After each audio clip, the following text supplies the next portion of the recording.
bem-vindos! Eu sou a Luana Campos e esse daqui é o Leituras da Lu. Hoje eu vou falar para vocês do livro A Máquina de Fazer Espanhóis, de 2010, do escritor português Walter Hugo Mãe. Walter Hugo é um dos maiores escritores portugueses, foi elogiado até mesmo pelo José Saramago e ele com certeza está entre os meus escritores favoritos. Essa edição do livro que eu tenho, toda linda assim em neon, ela tem o prefácio do Caetano Veloso e esse livro traz uma novidade já na forma. Logo de cara você já vê essa novidade do Walter Hugo Mãe, que ele escreve o livro inteirinho em letras minúsculas. Então nem mesmo por o título do livro, o nome dos personagens e início de frase, tudo letra minúscula. E além disso, ele só usa o tempo todo no livro ponto e vírgula para fazer toda a pontuação. E é um livro que tem bastante diálogo, né? Tem vários personagens e eles vão conversando durante a trama. E aí aqui para mim tá a genialidade do Walter Hugo Mãe, da gente leitor não se perder em nenhum momento com todas aquelas falas, sem aquela pontuação que a gente está acostumado com na outra linha, parágrafo, travessão, 2 pontos e ao final escrito disse fulano de tal. Não tem isso no livro e ainda assim a gente não se perde, a gente sabe exatamente quem está falando. Tamanha é a profundidade psicológica que ele coloca de cada um dos personagens.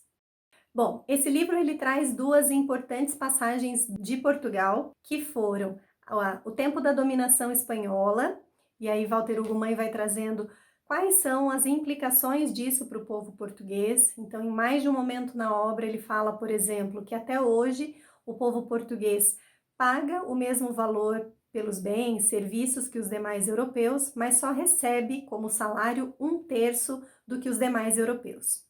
E além disso, ele trata da questão da ditadura de Salazar. Então tem um personagem que aparece aqui na trama, que foi um revolucionário, mostra a perseguição.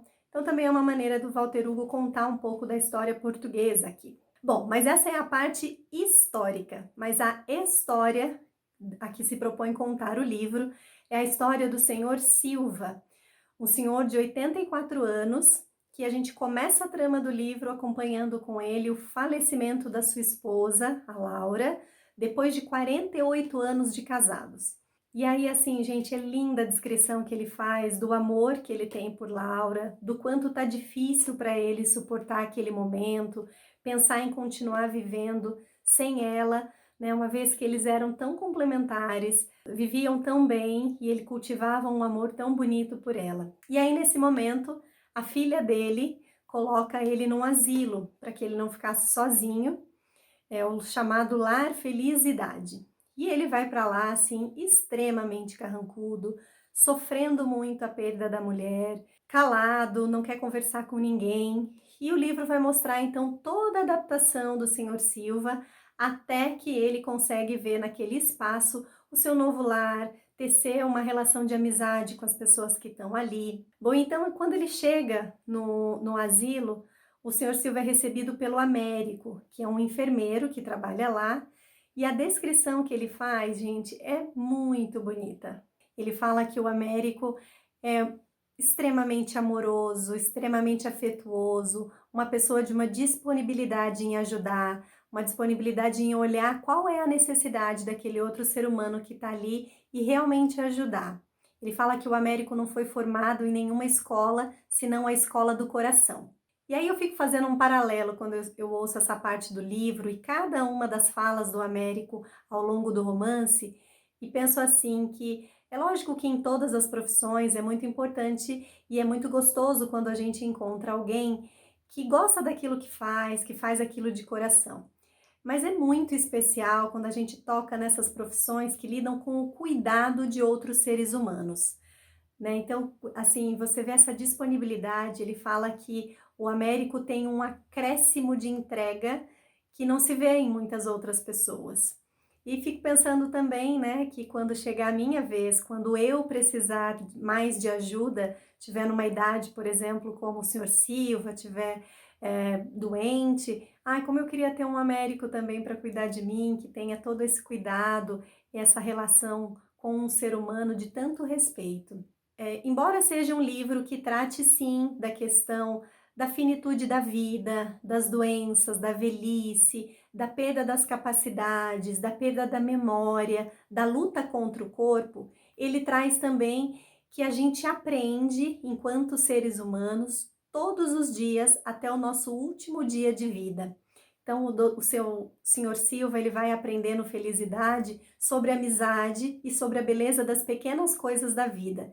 Isso é muito legal. Então, não é só uma perda de capacidades, mas é um ganhar conhecimento também durante esse tempo, que é muito legal da gente conhecer. Tem um outro ponto que eu acho muito legal desse livro, que é quando o Sr. Silva descobre que entre os habitantes do Felicidade está o Sr. Esteves, aquele sem metafísica do poema Da Tabacaria de Fernando Pessoa.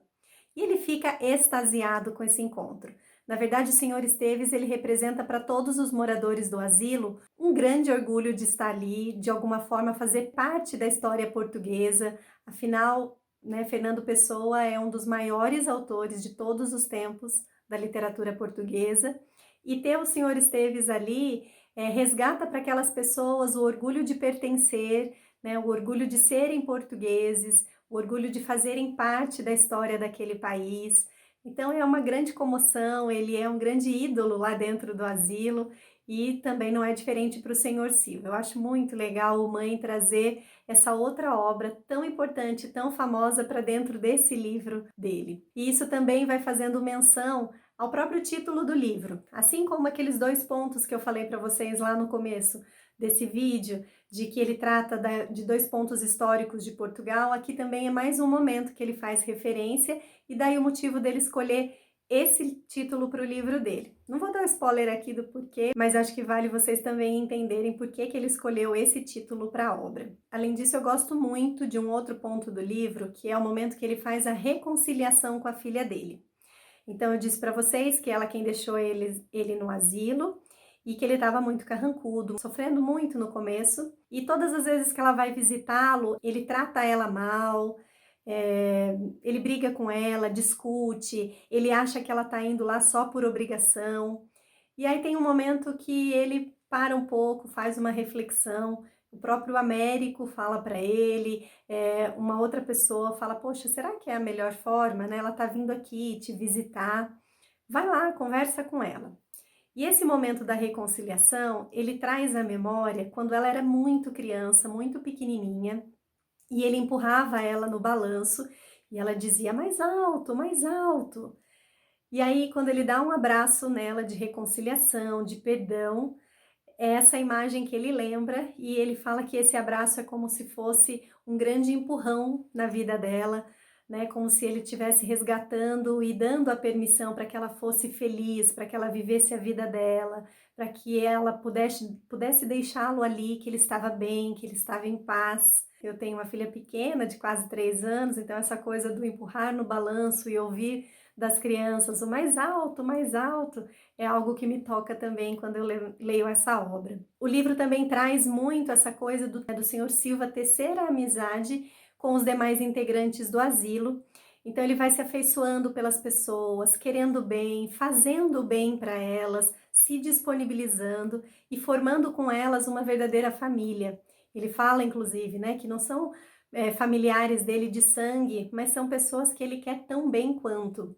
E aí ele vai viver todos os dias com elas ali, num afeto muito gostoso, na construção de uma fraternidade muito legal.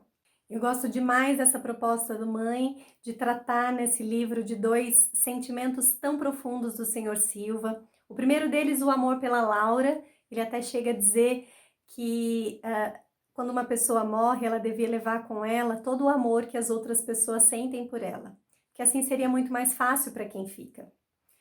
E depois também a construção desse sentimento de amizade com as pessoas que estão ali no Felicidade. Muito legal ele se ver dedicado, né, a esse assunto.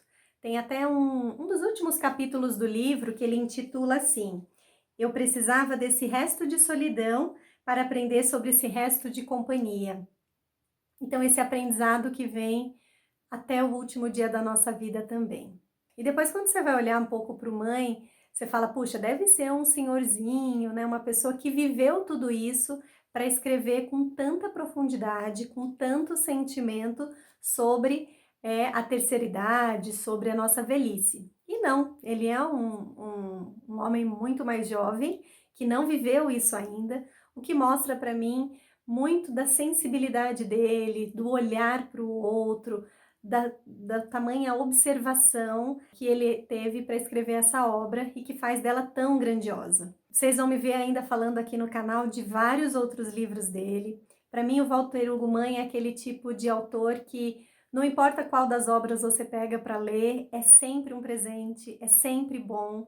Eu gosto demais, como eu já falei, ele é um dos autores que eu mais gosto. Vou falar com certeza dele aqui em outros vídeos. E se você gosta de literatura e quer receber a dica de outros bons livros, livros que eu também gostei, inscreva-se no canal, ative as notificações, assim você fica sabendo sempre que eu colocar um novo vídeo aqui. Até o próximo livro!